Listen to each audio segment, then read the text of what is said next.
So Simon Harris went on The Big Interview last night, and I suppose there's little point in me talking about it up until you're after seeing him, right? Because observation is everything, right? But the interesting thing about this is that the questions that are being asked, they're not even really, really difficult questions. These are basic questions, right? These are basic questions that will be on the tongue of nearly everyone around, right? If they had a chance to ask these questions and have these conversations. But we'll have a listen to them here. And fair play to this media organization, wherever it is, right? But they do point some questions at him. Legitimate questions, but they're not even the difficult ones, and that's important to keep in mind. So we'll have a listen. What about the anti-immigration feeling in the country? We had the riots in Dublin last November. We've seen accommodation centres in Galway burnt out. We've Coolock, Clonmel, Rossgrave.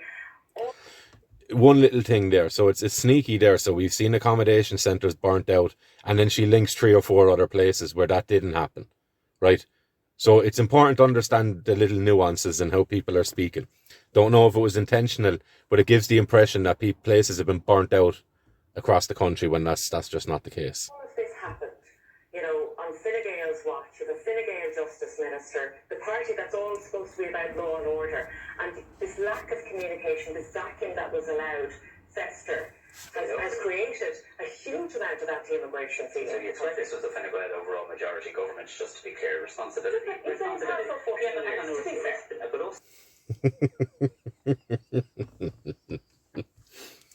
Look at her, like she's looking at him like a mother would look at a child. She's just after stealing cookies out of the cookie jar. And when she says, "Did you take them? I can see them in your hands." "Yeah, but my brother took some as well. So it's not all on me." Do you know what that look is? Come on now.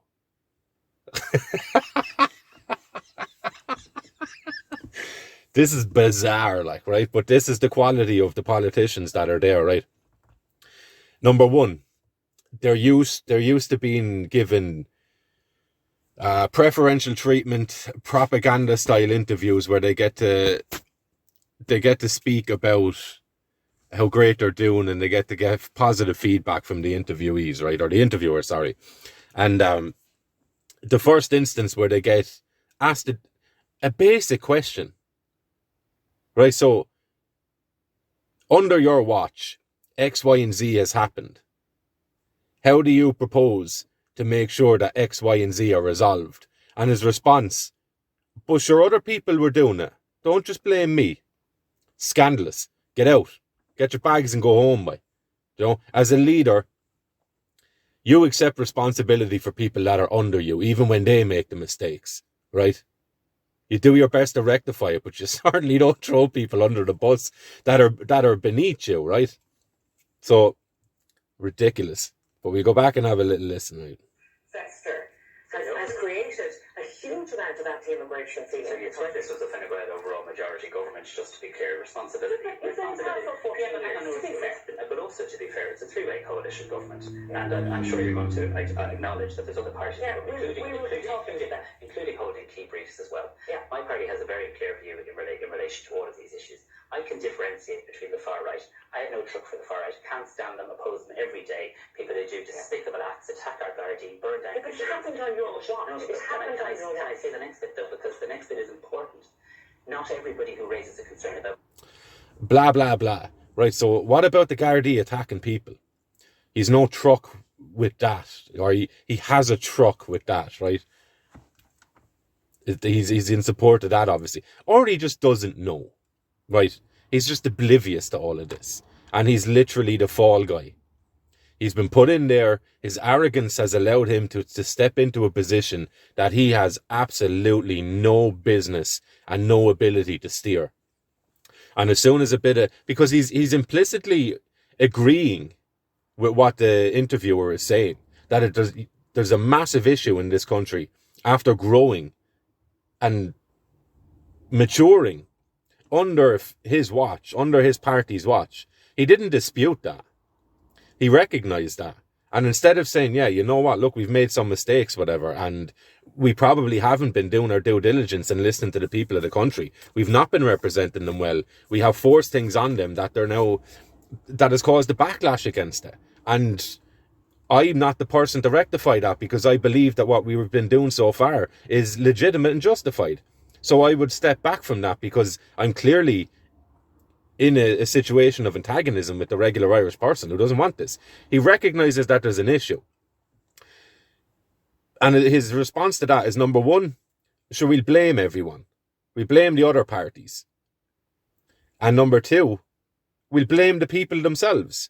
We'll just call them lunatics, right? And we'll just try and destroy their characters. And we'll accuse them of things that they haven't been doing. Right? I'm yet to see one instance, and I'm being dead serious here, because if I seen it, I would point it out, right? I am yet to see one instance of protesters attack Gardaí.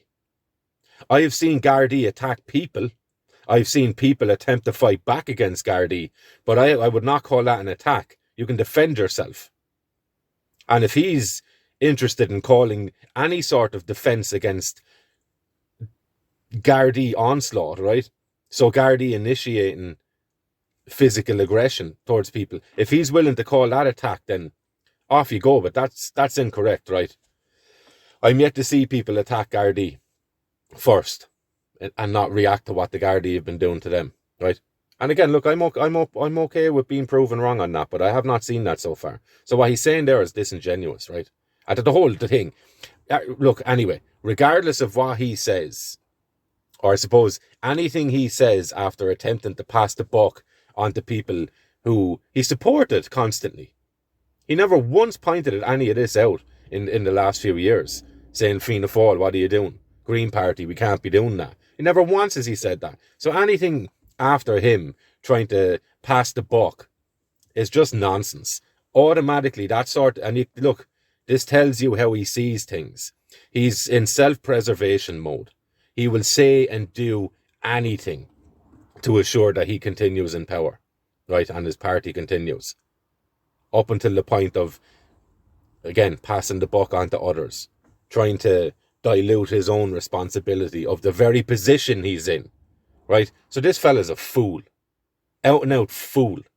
I wouldn't follow him across a zebra crossing, right? I wouldn't follow him anywhere. He is not a leader. As soon as it gets a little bit hot, he tries to blame other people. And still thinks that he's worthy of sitting in the position he's in. He's scandalous. Get rid of him.